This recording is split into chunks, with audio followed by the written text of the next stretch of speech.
Volt egy alkalmazás, amit mindenki imádott, mert könnyen kezelhető, ingyenes, és rengeteg funkciót kínált. Ma a CapCut múltjáról és jövőjéről beszélünk.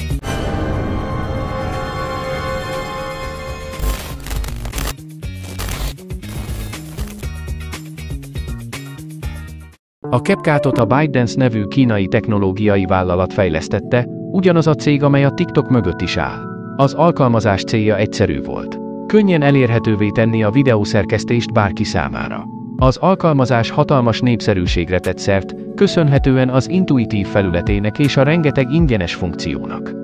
A videószerkesztő lehetővé tette, hogy bárki szinte profi szintű videókat készítsen a telefonján. Szövegeffektusok, szűrők, zöld háttér és még AI alapú eszközök is elérhetők voltak.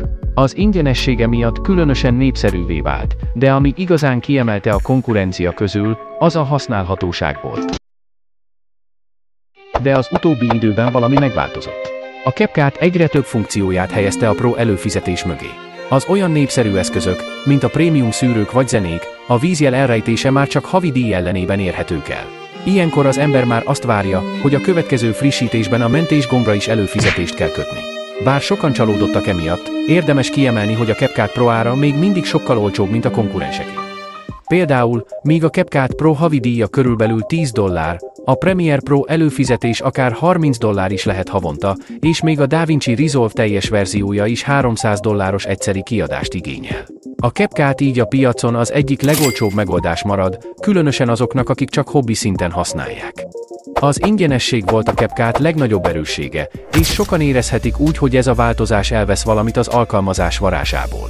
De a Pro árérték aránya a versenytársakhoz képest kedvező marad. A kérdés inkább az, hogy az ingyenes funkciókat kedvelő felhasználók továbbra is ragaszkodnak-e az alkalmazáshoz. A helyzet nem egyedülálló.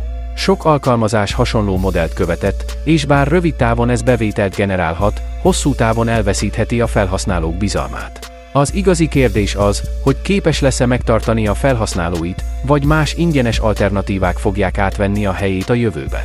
Te mit gondolsz? A Pro csomagára szerinted megéri, vagy keresel helyette egy másik alkalmazást? Írd meg véleményed egy kommentben.